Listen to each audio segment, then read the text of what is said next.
नमस्कार दोस्तों, स्वागत है आपका बिजनौरिया ललित एजुकेशन में। प्लीज मेरे चैनल को सब्सक्राइब करें। और आज मैं कक्षा 6 के बच्चों के लिए कुछ थोड़ा सा प्रोग्राम लाया हूं। उसमें क्या है, जो भी सरकारी स्कूल के बच्चे हैं वो कोचिंग नहीं जा पाते हैं, और इसीलिए मैं कक्षा 6 के बच्चों के लिए एक छोटा सा तोहफा है जो कि मैं ये बुक कराऊंगा, और मात्र 1 महीने के अंदर ये सारा का सारा कॉन्सेप्ट मैं खत्म करा दूंगा। और टॉपिक वाइज ही वीडियो रहेंगी। कृपया देखते रहिए मेरी चैनल को। जो भी बड़े भाई बहन हैं वो अब इस वीडियो को देखकर अपने छोटे भाई बहन को पढ़ा सकते हैं। तो मैं उसी पर्पज से ये वीडियो बना रहा हूँ। तो कोई भी बच्चा बिना पढ़े ना रहे, उस पर्पज से बना रहा हूँ। तो कृपया ये वीडियो सब्सक्राइब करें और आप अपने आसपास के बच्चों को बताएं। तो मैं वही बताने जा रहा हूँ। देखिएगा, आज पहला चैप्टर है कक्षा 6 का, जो सरकारी स्कूल के बच्चे होते हैं।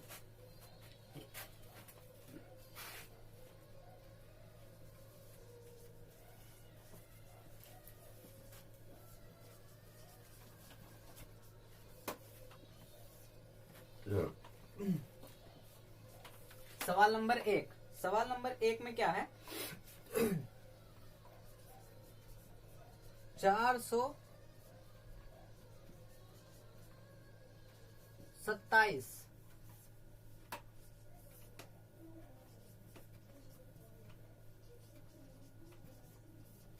3501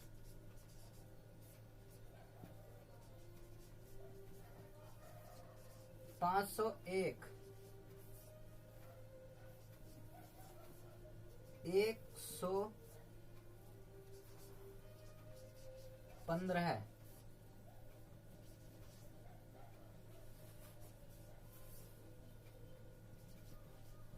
79,029।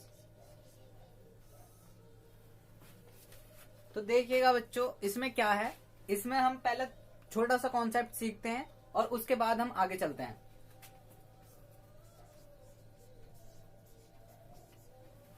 ये मान लीजिए हमारे पास कोई भी संख्या है, तो कोई भी संख्या को हम कैसे कैलकुलेट करते हैं वह मैं आपको बताने जा रहा हूं। ये जो इधर साइड का अंक होता है, सबसे दाहिनी तरफ का जो अंक होता है वो उसको बोलते हैं इकाई। फिर उसके बाद जो ये आता है उसको बोलते हैं दहाई। फिर उसके बाद जो आता है उसको बोलते हैं सैकड़ा। फिर उसके बाद जो आता है उसको बोलते हैं हजार। फिर उसके बाद जो आता है वो होता है लाख। फिर उसके बाद जो आता है 10 लाख। फिर उसके बाद जो भी संख्या है, करोड़, 10 करोड़, अरब, 10 खरब, इसी सीरियल से ये चलते रहते हैं।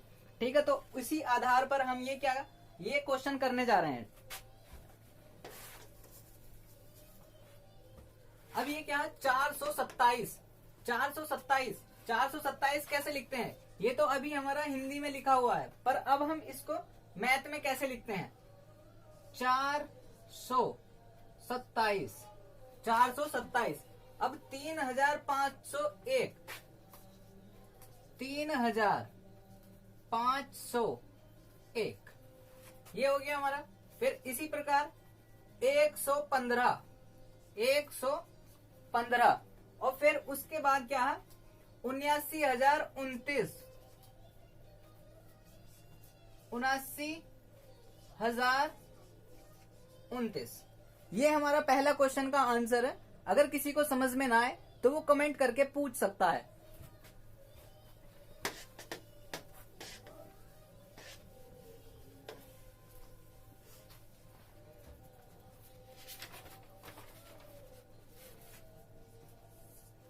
अब इसके बाद हम दूसरा क्वेश्चन करते हैं। दूसरा क्वेश्चन भी इसी प्रकार है कि निम्नलिखित संख्याओं को शब्दों में लिखिए। निम्नलिखित संख्याओं को शब्दों में लिखना है।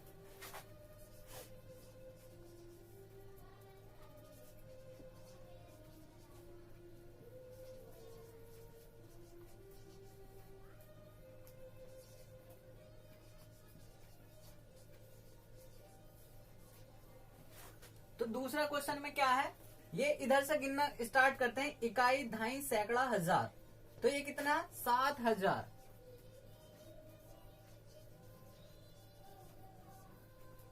फिर जीरो को हम कैलकुलेट नहीं करते हैं। उसके बाद क्या है ये 19, 7019, ये हमारा पहला का आंसर हो जाएगा। फिर इसी प्रकार इकाई, दहाई, सैकड़ा, हजार, 10,000, यानी कि ये हो जाएगा 23,000,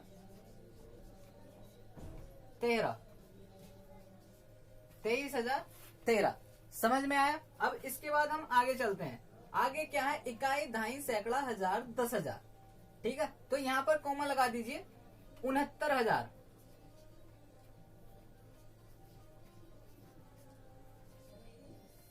69,379।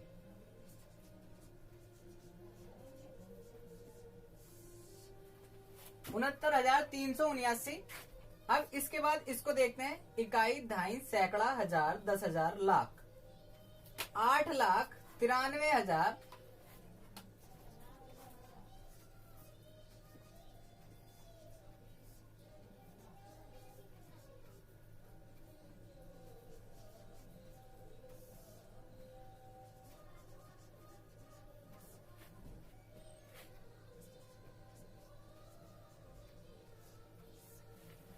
8,93,059। ये हमारा दूसरा क्वेश्चन। अगर ये क्वेश्चन भी आपकी समझ में ना आया, जो भी कोई गलती हो या फिर उसके बारे में बता दीजिए मुझे, या समझ में ना आया हो। अब चलते हैं हम तीसरे क्वेश्चन की तरफ। तीसरा क्वेश्चन क्या है हमारा, तीसरा क्वेश्चन देखते हैं। तीसरा क्वेश्चन क्या है कि निम्नलिखित वाक्यों में आई हुई संख्या को शब्दों में लिखिए। तो हमारे पास कुछ संख्याएं दी है। 100 क्या है, जीवाणु, और जीवाणु कोशिका 1000 है।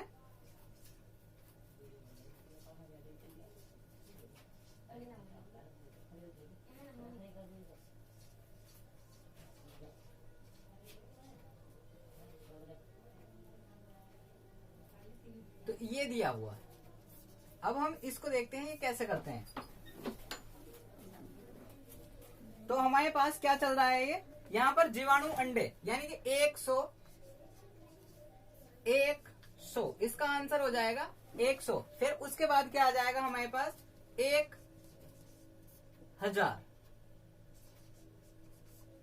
फिर उसके बाद गिन लेते, इकाई, दहाई, सैकड़ा, हजार, 10,000, लाख, 10 लाख, 10 लाख, इकाई, दहाई, सैकड़ा, हजार, 10,000, लाख, 10 लाख, करोड़, इकाई, दहाई, सैकड़ा, हजार, 10,000, लाख, 10 लाख, करोड़, यानी कि 1 करोड़।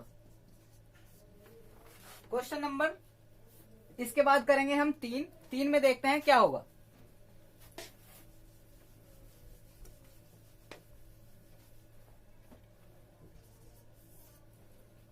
क्वेश्चन नंबर 3 में बताया गया है कि निम्नलिखित संख्याओं में अंकों को छांटिए। तो कुछ अंक दिए हुए हैं 10, 11, 18, 0, 3। अब इसमें देखना है हमें कितने अंक हैं। तो इसमें कौन कौन से अंक दिए हुए हैं, 1 और 0। इसमें कौन से अंक दिए हैं, 1 और 1। इसमें कौन कौन से हैं, 1 और 8। इसमें केवल एक ही अंक है 0। इसमें केवल एक ही अंक है 0। तो इस प्रकार हमारा तीसरा क्वेश्चन भी कंप्लीट होता है। अब चलते हैं हम चौथे क्वेश्चन की तरफ।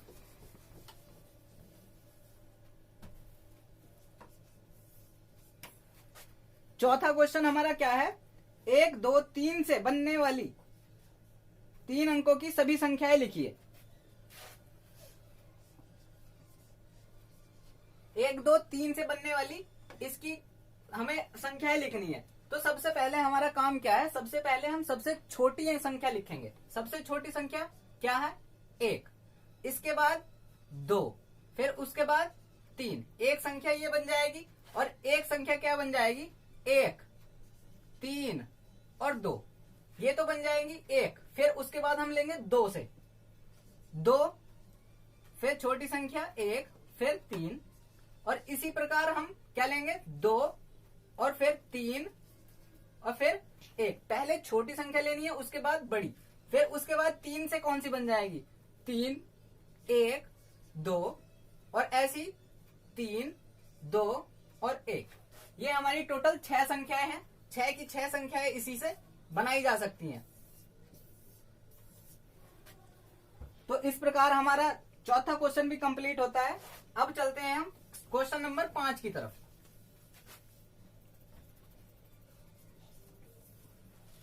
क्वेश्चन नंबर 5 क्या है, 0, 3, 5 से बनने वाली 3 अंकों की सभी संख्याएं लिखिए जिसकी पुनरावृत्ति न हो। तो अब देख लीजिए हम कैसे बनाएंगे। 0, 3 और 5। 0 और 3, 5। हम जब भी कोई संख्या 0 अगर शुरू में लिख देते हैं किसी भी अंक के, क्या उसकी कोई वैल्यू रहती है, नहीं रहती है। तो इसीलिए 0 अगर लगाएंगे तो उसका कोई मान नहीं रहता, और अगर हम लगा दी तो वो 3 अंकों की नहीं कहलाएगी, ये केवल 2 अंकों की कहलाएगी। तो इसी प्रकार क्या है, अब देखते हैं हम आगे क्या करेंगे।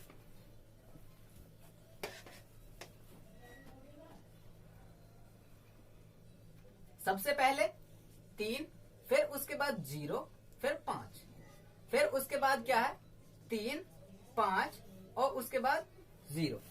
अब दूसरे नंबर पे क्या आएगी हमारे पास, 5, 0 और 3, फिर उसके बाद क्या आएगी 5, 3 और 0। इससे केवल यही संख्याएं बनाई जा सकती हैं। ठीक है, अब चलते हैं हम सवाल नंबर 6 की तरफ। सवाल नंबर 6 क्या है, 5, 7, 0, 5 से 4 अंकों की बड़ी से बड़ी एवं छोटी संख्याएं लिखिए।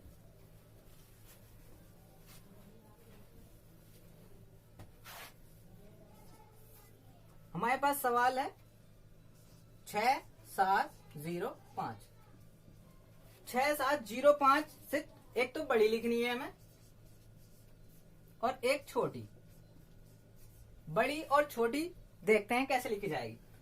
अगर हमें बड़ी लिखनी है तो बड़ी लिखने के लिए हमें सबसे बड़ा अंक लेना पड़ेगा। सबसे बड़ा अंक, फिर उसके बाद उससे बड़ा अंक, फिर उसके बाद उससे बड़ा अंक, उससे छोटा अंक सॉरी, और उसके बाद 0। अगर हमें छोटी लिखनी है तो सबसे छोटा अंक, 4 अंकों की, तो 4 अंकों की सबसे छोटी क्या हो जाएगी, 0 से बड़ा अंक 5, फिर उसके बाद 0, फिर उसके बाद 6, फिर उसके बाद 7। ये हमारी क्या हो गई, एक बड़ी हो गई 4 अंकों की। अगर वो पूछ लेता कि छोटी संख्या बताए कि जो 4 अंकों की ना हो, तो सबसे छोटी संख्या ये हो जाती 5, 6, 7, पर ये 3 अंकों की है। 3 अंकों की होने की वजह से इसीलिए हमने ये 0 बीच में लिया है। अब चलते हैं हम सवाल नंबर 7 की तरफ।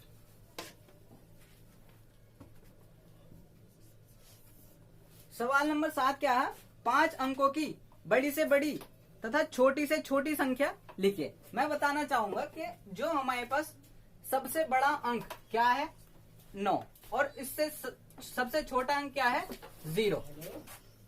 तो हमारे पास इसमें क्या होगा, तो हम लेते हैं इसमें 5 अंकों की सबसे बड़ी।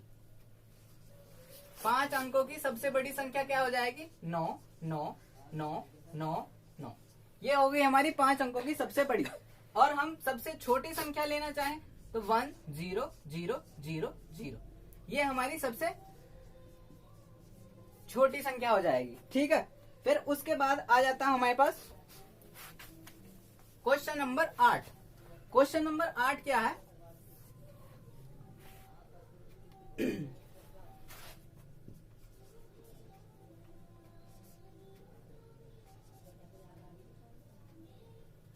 अब मैं एक चीज बताना चाहूंगा कि स्थानीय मान और जातीय मान, इसमें स्थानीय मान और जातीय मान हमें बताना है। मैं बताना चाहूंगा कि स्थानीय मान क्या होता है।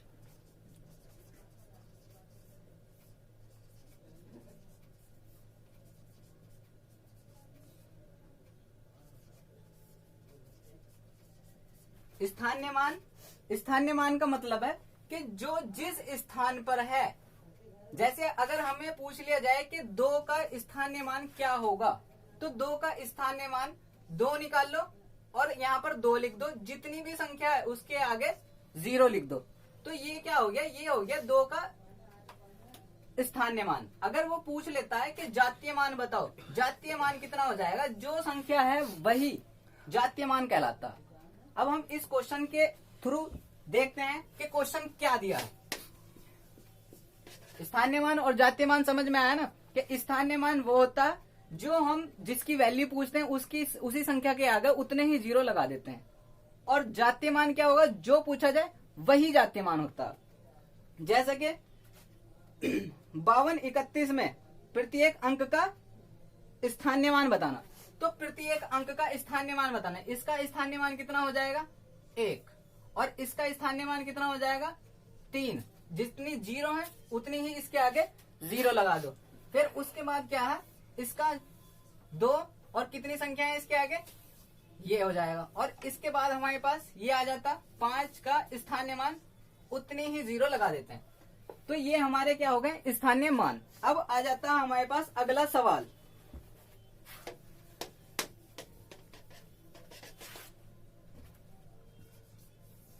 सवाल नंबर 9, 636 में 6 के स्थानीय मान ज्ञात कीजिए। 636 में 6 का स्थानीय मान बताना। तो 6 के आपको दिखाई दे रहे होंगे कि 2 स्थानीय मान हो सकते हैं। एक तो 6 का स्थानीय मान क्या हो जाएगा 6, और दूसरा ये इधर साइड है, ये 6 लिखो और जितनी भी वो है उतने 0 लगा दो, ये हो जाएगा इसका स्थानीय मान।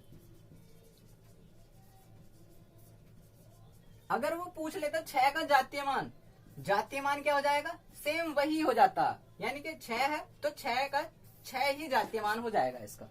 ठीक है, अब उसके बाद हम चलते हैं सवाल नंबर 10।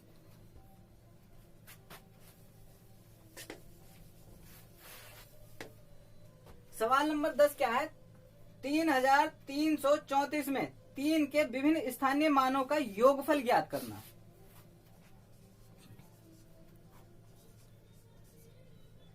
सबसे पहले हम इसका क्या निकाल लेंगे, 3 का स्थानीय मान। किसका, 3 का स्थानीय मान। स्थानीय मान जहां जहां 3 है वहीं वहीं एरो बना लो, 3 लिखो और जितनी भी संख्या बाद में हो वहां पर 0 लगा दो। अब इसके बाद ये 3 है, ये 3 लिखो और जितनी भी संख्या हो उतने ही 0 लगा दो। और उसके बाद ये वाला 3 रहा, तो जितने भी 3 हो उतना ही 0 लगा दो। ठीक, अब इसका क्या बताना, हमें योगफल बताना। अब इसको जोड़ लेते हैं बस, 0 3 3 तो ये हमारा आंसर आ जाएगा। ठीक है, अब इसके बाद हम चलते हैं आगे।